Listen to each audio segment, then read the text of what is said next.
Good morning everyone. मेरा नाम है कल्पना शुक्ला और मैं स्वागत करती हूँ आप सभी का नेरी स्टडी में। हम पढ़ने जा रहे हैं हमारा आज का करंट अफेयर का सेशन। कल था संडे, तो मैंने सोचा संडे को मैं भी रेस्ट किया करूँ, थोड़ा मैं भी रिवीजन कर लिया करूँ, इसलिए मैं संडे को वीडियो अब नहीं लाया करूँगी और संडे को कोशिश करूँगी कि कोई शॉर्ट वीडियो आप लोगों के लिए बनाया जा सके। तो फिलहाल हम आज का करंट अफेयर कवर करने जा रहे हैं और आज है 14 जून। तो 14 जून से रिलेटेड जो भी इंपॉर्टेंट क्वेश्चंस हैं उसको हम पढ़ेंगे और स्टार्टिंग के कुछ क्वेश्चंस ऐसे होते हैं जिनको हम डिस्क्रिप्टिव वे में पढ़ते हैं। उनमें बहुत सारी नॉलेज होती है, बैकग्राउंड से रिलेटेड बहुत नॉलेज होती है, तो आप उन क्वेश्चंस को कहीं ना कहीं लिख कर ज़रूर रखा करिए। ये मेरा आपसे एक सजेशन है, आप इसे मानिए और उसे रिविज़न करिए और देखिए आपकी नॉलेज बढ़ती चली जाएगी। तो स्टार्ट करते हैं हमारा आज का सेशन और हमारा जो पहला क्वेश्चन है वो है कि हाल ही में उच्चतम न्यायालय ने किस राज्य सरकार से one nation one ration card योजना तत्काल लागू करने को कहा है। तो ये जो योजना है ये पिछले ही वर्ष लागू कर दी गई थी, लेकिन कई सारे राज्यों ने ये योजना जो है वो अभी भी लागू नहीं की है। इसमें छत्तीसगढ़ भी आता है, दिल्ली भी इसी में आता है, क्योंकि दिल्ली ने भी ये योजना अपने यहाँ लागू नहीं की है। तो ऐसे में क्या हुआ है कि जब देश को कोविड-19 के दौरान देश को बहुत सारी समस्याओं का सामना करना पड़ा, तो ऐसे में जो प्रवासी भारतीय थे, प्रवासी या फिर नागरिक थे जो भारत के किसी और राज्य के थे और किसी और राज्य में मजदूरी के लिए रह रहे थे या जिस भी कारण से रह रहे थे, तो उन्हें राशन की बहुत बड़ी समस्या का सामना करना पड़ा। क्योंकि जो राशन कार्ड होता है ना, हम लोगों ने कई बार देखा होगा कि राशन कार्ड में हमारा जहाँ का राशन कार्ड होता है हमें वहीं से राशन मिलता है। तो जो लोग राशन लेते होंगे उन्हें इस बारे में पता होगा, क्योंकि हमारे यहाँ शायद कभी भी राशन नहीं लिया गया। तो ये इसलिए भी नहीं है बस राशन कार्ड बना हुआ है क्योंकि वो ज़रूरी होता है, शायद इसलिए बना हुआ है, लेकिन कभी राशन नहीं लिया गया। तो इस बारे में मुझे ज़्यादा पता नहीं है, लेकिन जहाँ तक मैंने सुना है तो राशन कार्ड पर जहाँ का आपका राशन कार्ड होता है वहीं से आपको सामान जो भी राशन में मिलता है वो सस्ते दामों पर वहाँ उपलब्ध कराया जाता है। शायद 2 या 3 रुपए किलो गेहूँ, चावल, ये सारी चीज़ें उपलब्ध कराई जाती है और उनकी क्वालिटी जो भी होती हो, क्योंकि मैंने कभी नहीं देखा। तो इसमें क्या रहता है कि अब क्या कर दिया गया है कि अब आप कहीं के भी हो, अगर उस राज्य में one nation one ration card योजना लागू है तो आपका राशन कार्ड कहीं का भी हो वहाँ पर आपको राशन उपलब्ध कराया जाएगा। और ऐसा किया गया है कोविड-19 के कारण, ताकि लोगों को खाने की समस्याओं से जूझना ना पड़े। भारत सरकार के पास अनाज की कमी नहीं है, हर वर्ष कितना ही सारा अनाज सड़कर बेकार हो जाता है, इसीलिए भारत सरकार ने सोचा कि कहीं ना कहीं तो इस राशन को हमें यूज़ करना ही है। तो इस तरीके से एक ये योजना निकाली गई। तो हाल ही में उच्चतम न्यायालय, जिसे सुप्रीम कोर्ट बोलते हैं, इसने पश्चिम बंगाल सरकार से कहा है कि अब तुम अपने यहाँ one nation one ration card योजना को तुरंत लागू कर दो, क्योंकि वहाँ पर जो और भी राज्यों से लोग फंसे हुए हैं उन्हें राशन की बहुत बड़ी प्रॉब्लम, बहुत बड़ी समस्या का सामना करना पड़ रहा है।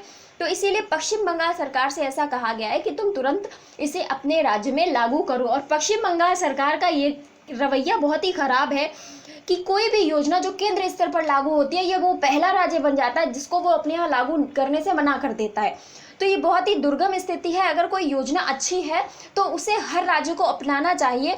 इसमें कोई मतलब पार्टी का नहीं देखना चाहिए कि बीजेपी ने ये योजना केंद्र स्तर पर लागू की है तो हम इसे अपने राज्य में नहीं लागू करेंगे। ऐसा जनता के साथ नहीं करना चाहिए, क्योंकि इसमें जनता को प्रताड़ित होना पड़ता है, जनता को इसमें परेशानी होती है।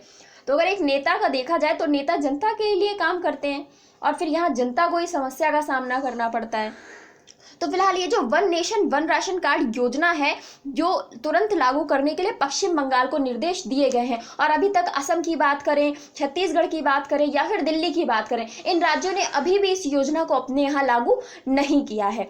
तो ये सारी बातें हमें इस क्वेश्चन से देखने को मिल जाती हैं। नेक्स्ट क्वेश्चन बहुत ही इंपॉर्टेंट क्वेश्चन, आप इसे मान के रखिए। कहीं भी कोई भी आपसे ये क्वेश्चन पुटअप कर सकता है, क्योंकि अगर आप पढ़ाई करते हैं तो लोगों के पास इसी तरीके के मुद्दे जो रोज अखबारों में देखने को मिलते हैं वो ही पूछने के लिए बन जाते हैं।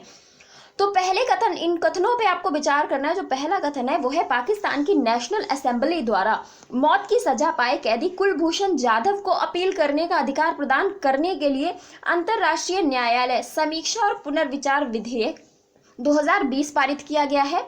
इस विधेयक का उद्देश्य जाधव को अंतर्राष्ट्रीय न्यायालय के फैसले के अनुरूप काउंसलर एक्सेस करने अर्थात वकील करने की अनुमति प्रदान करना है। और इसमें जो तीसरा कथन है वो है पाकिस्तान सेना द्वारा जाधव को हिरासत में लेने के तुरंत बाद उसकी गिरफ्तारी के बारे में भारत को सूचित नहीं करने पर इस्लामाबाद ने Vienna convention on consular relations के अनुच्छेद 36 का उल्लंघन किया है। ये 3 कथन हमारे पास हैं और तीनों बहुत ही इंपॉर्टेंट कथन है। मैंने ये तीनों कथन एज इट इज रखे हैं, इनमें कोई भी चेंजेस नहीं किए। तो फिलहाल तो ये तीनों के तीनों बिल्कुल सही हैं। आंसर आपके लिए उपयुक्त सभी होगा। चेंजेस इसलिए नहीं करे हैं क्योंकि कई बार क्या होता है कि जो गलत होता है वही हमारे दिमाग में बैठ जाता है, तो इसीलिए ऐसे क्वेश्चंस में चेंजेस करना थोड़ा सा आपके लिए हो सकता है कि भारी पड़ जाए। तो पहले कथन पे आप ध्यान दीजिए, कुलभूषण जाधव का जो मुद्दा था वो हाल ही में फिर से एक बार चर्चा में आया है क्योंकि अंतर्राष्ट्रीय न्यायालय ने इन्हें अपना वकील करने की अनुमति दे दी है। फिलहाल अगर देखा जाए ये पाकिस्तान की जेल में बंद है और पाकिस्तान की जेल, अगर आपने एक मूवी में आपको बोलना चाहूँगी आप ज़रूर देखें अगर आपके अंदर थोड़ा सा सहन करने की क्षमता है, क्योंकि बहुत सारे लोग थोड़ा सा मारपीट या इस तरीके की मूवी देख के थोड़ा सा विचलित हो जाते हैं। तो अगर आप ऐसी मूवी नहीं देख सकते तो प्लीज़ मत देखिएगा, लेकिन मेरा सजेशन है कि आप सरबजीत मूवी ज़रूर देखिए। उससे आपको पता चलेगा कि अगर पाकिस्तान में कोई भारतीय पकड़ा जाता है और वो निर्दोष भी है, उसके बाद भी उसके साथ में किस तरीके का व्यवहार होता है, कैसी प्रताड़ना का उसे सामना करना पड़ता है। तो आप सरबजीत मूवी है, ऐश्वर्या राय हीरोइन है और इसमें हीरो है रणदीप हुड्डा, बहुत ही अच्छी एक्टिंग की है। तो आपको मैं सजेस्ट करूँगी कि ये मूवी ज़रूर देखिए। रोंगटे खड़े कर देने वाली एक्टिंग है, सच में मुझे बहुत अच्छी लगी थी ये मूवी, तो देखिएगा। उसे पता चलेगा कि पाकिस्तान किस तरीके की हरकत करता है भारतीयों को पकड़ करके और उसके बाद कितना दुर्गम स्थिति सामने ला करके खड़ी कर देता है। तो यहाँ पर भी ऐसा ही मामला हमारे सामने आया कि कुलभूषण जाधव को पाकिस्तान की नेशनल असेंबली द्वारा मौत की सजा पाए कुलभूषण जाधव को अपील करने का अधिकार प्रदान करने के लिए अंतर्राष्ट्रीय न्यायालय समीक्षा और पुनर्विचार विधेयक पारित किया गया है। और इस विधेयक का उद्देश्य है जाधव को अंतर्राष्ट्रीय न्यायालय के फैसले के अनुरूप काउंसलर एक्सेस मतलब वकील करने की अनुमति दे दी गई है कि वो भी अब वकील कर सकता है, अपनी जो बातें हैं सामने रख सकता है कि क्या कमियां रह गई और वो निर्दोष है, जो भी उनके अपने मुद्दे हैं वो वकील के माध्यम से उनके अंतर्राष्ट्रीय न्यायालय के समक्ष रख सकता है, या फिर जो पाकिस्तान में उसका केस चल रहा है वहाँ पर उसका वकील रख सकता है। इसके बाद तीसरा कथन क्या है? तीसरा कथन है कि पाकिस्तानी सेना द्वारा जाधव को हिरासत में लेने के तुरंत बाद उसकी गिरफ्तारी के बारे में भारत को सूचित नहीं करने पर इस्लामाबाद ने Vienna convention on consular relations के अनुच्छेद 36 का उल्लंघन किया है। तो ये जो वियना कन्वेंशन है अभी हाल ही में कुछ दिन पहले चर्चा में आया था, जब अभिनंदन भारत का नाम आपने सुना होगा। जब अभिनंदन भारत को पाकिस्तान ने पकड़ लिया था तो ये वियना कन्वेंशन का नाम बहुत ज़्यादा हमारे सामने निकल करके आया और लोगों ने कहा कि वियना कन्वेंशन के द्वारा ऐसा नहीं कर सकते, पाकिस्तान को सूचित करना पड़ेगा, पाकिस्तान को उसे वापस भेजना पड़ेगा, क्योंकि युद्ध के दौरान अगर किसी भी व्यक्ति को पकड़ा जाता है तो उसे वापस भेजना पड़ता है। इस तरीके के कुछ नियम और कानून इस वियना कन्वेंशन में वर्णित किए गए हैं। तो यहाँ पर अनुच्छेद 36 का उल्लंघन किया गया है पाकिस्तान के द्वारा, क्योंकि जब उसने जाधव को पकड़ा तो ये बात हमें हमारे गुप्त सूत्रों से पता चली कि कुलभूषण जाधव जो कि नौसेना के एक जवान थे, रिटायर्ड जवान थे, वो जो है वर्तमान में पाकिस्तान की कैद में है। 51 वर्षीय ये थे जब इन्हें पकड़ा गया था। तो अब इनकी काफ़ी सालों से ये वहाँ पर है, तो अब इनकी एज और ज़्यादा हो गई होगी। कुछ दिन पहले इनकी बीवी को और इनकी मां को मिलने की अनुमति भी दी गई थी। ये पाकिस्तान गई और वहां उनके साथ भी बहुत गंदा व्यवहार हुआ कि किसी शादीशुदा महिला का मंगलसूत्र तक उतरवा लिया गया उनके पति से मिलने के लिए और बात भी नहीं करने दी गई। इतनी गलत तरीके से पाकिस्तान का व्यवहार होता है कि मानवता को बिल्कुल दरकिनार कर देता है। तो यहाँ पर अंतर्राष्ट्रीय न्यायालय जिसका मुख्यालय जो है द हैग में स्थित है, तो इंटरनेशनल कोर्ट ऑफ जस्टिस में यहाँ पर मामला पहुँच चुका है। और यहाँ पर हमारे जो भारतीय एक न्यायाधीश भी हैं जिनका नाम है दलवीर भंडारी, वो भी यहाँ पर नेतृत्व कर रहे हैं अंतर्राष्ट्रीय न्यायालय में। तो हो सकता है कि इस बार मामला हमारे पक्ष में आ जाए और कुलभूषण जाधव को भारत वापस लाया जा सके। तो एक उम्मीद की किरण फिर से जागी है इतने वर्षों के बाद। तो हो सकता है कि एक निर्दोष व्यक्ति जो कि जासूस नहीं था उसे भारत वापस लाया जा सके। चलते हैं नेक्स्ट क्वेश्चन की तरफ। आशा करती हूँ कि ये क्वेश्चन आपको समझ में आया होगा। बहुत इंपॉर्टेंट टॉपिक है, कोई भी ऐसा टॉपिक आपसे पुटअप कर सकता है। नेक्स्ट क्वेश्चन है कि हाल ही में शुक्र ग्रह के लिए एन विजन मिशन की घोषणा किस अंतरिक्ष एजेंसी ने की है? ये एक एन विजन मिशन शुरू किया गया है शुक्र ग्रह के लिए। तो हाल ही में शुक्र ग्रह बहुत ही चर्चा का विषय बना हुआ है। कुछ दिन पहले हमें देखने को मिला था, नासा ने एक अपना अभियान घोषित करने की किया था कि हम यहाँ पर अपना एक अभियान भेजेंगे। इस तरीके से भारत का भी शुक्रयान प्रथम बन रहा है, जो कि 2025-27 तक जाएगा।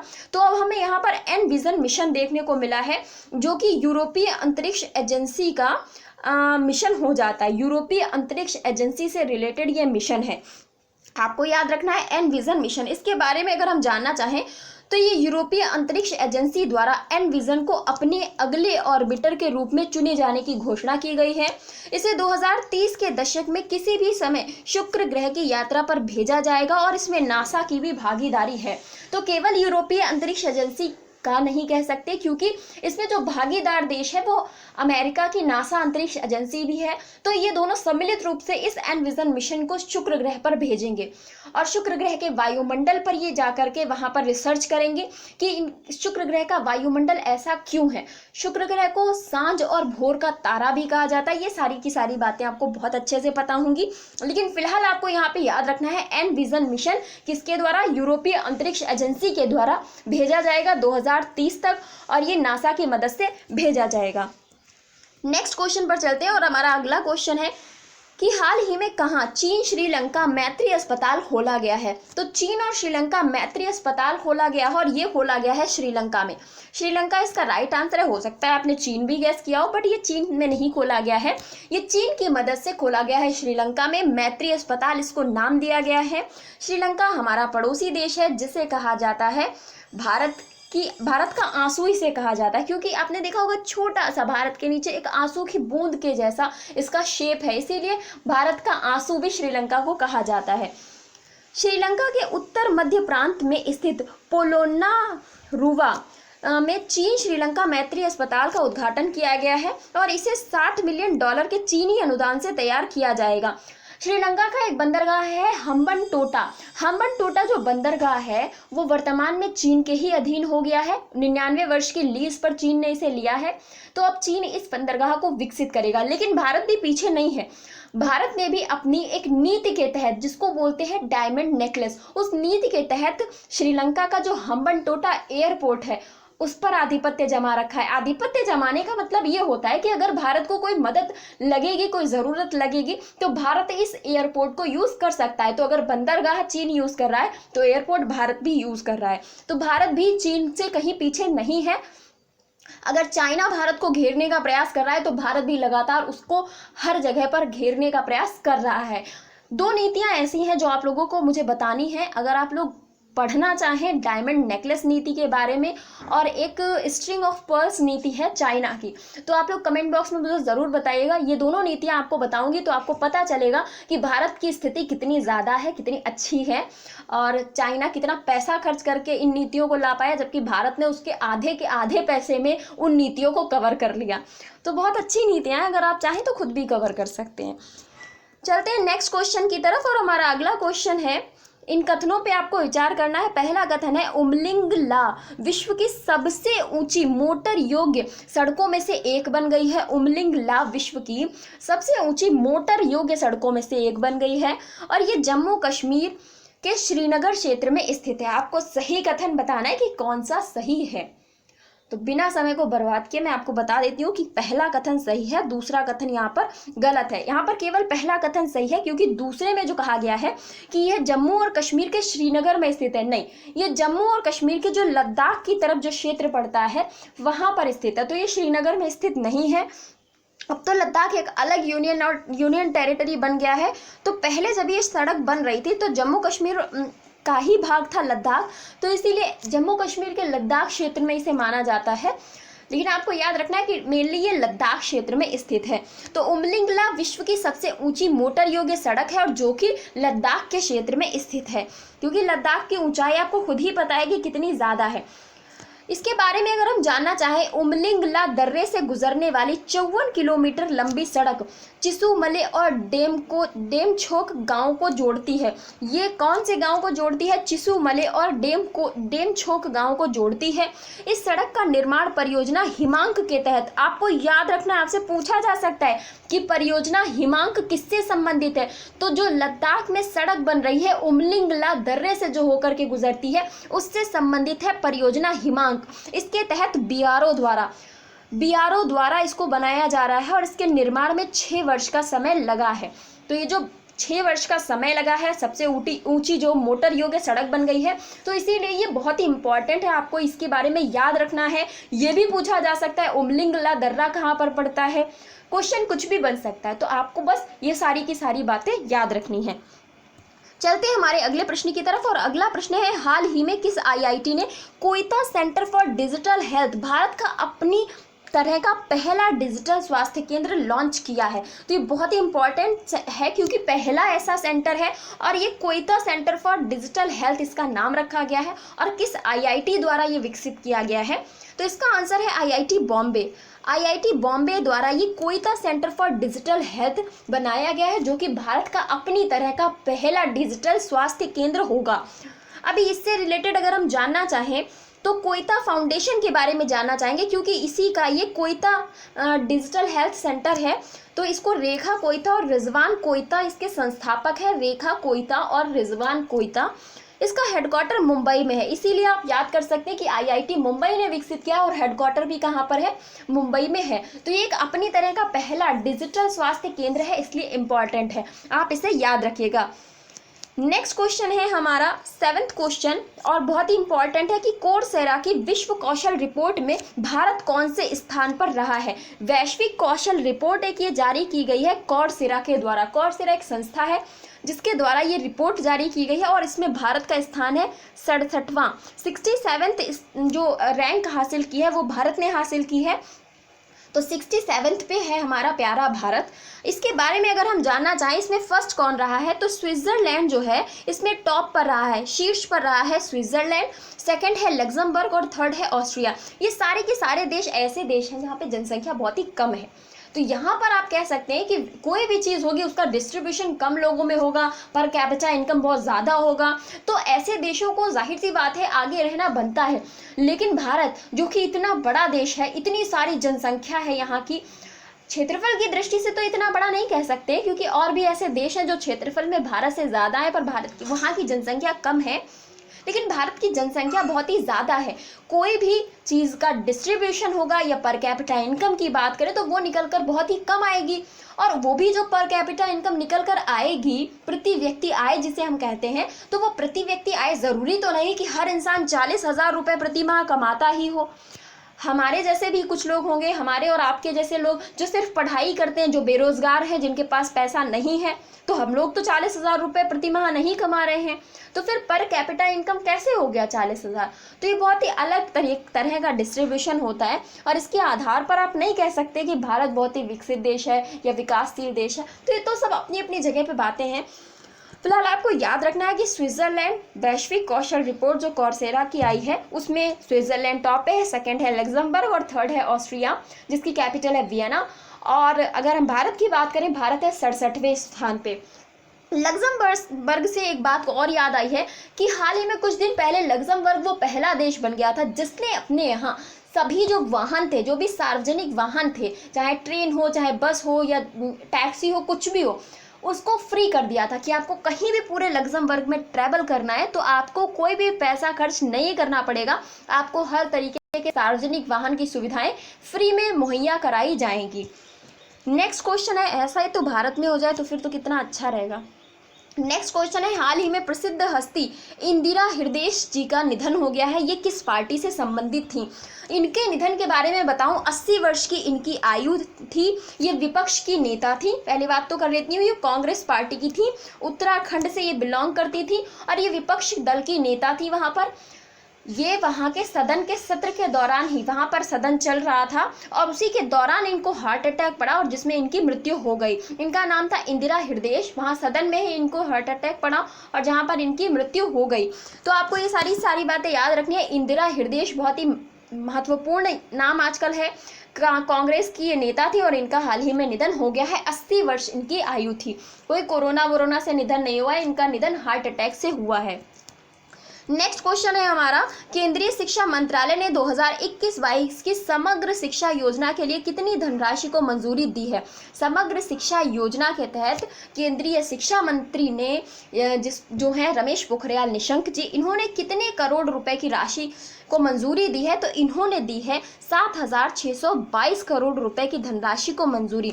7,622 करोड़ रुपए से अब समग्र शिक्षा योजना चलाई जाएगी और जिसमें सभी की शिक्षा पर ध्यान दिया जाएगा। तो केंद्रीय मंत्री जो है शिक्षा मंत्री, इनका नाम है रमेश पोखरियाल निशंक जी।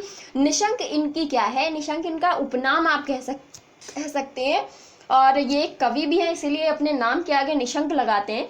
और इनके बारे में अगर बताना चाहूँ, हरिद्वार से सांसद हैं लोकसभा में और फिलहाल में शिक्षा मंत्री वर्तमान में हो जाते हैं।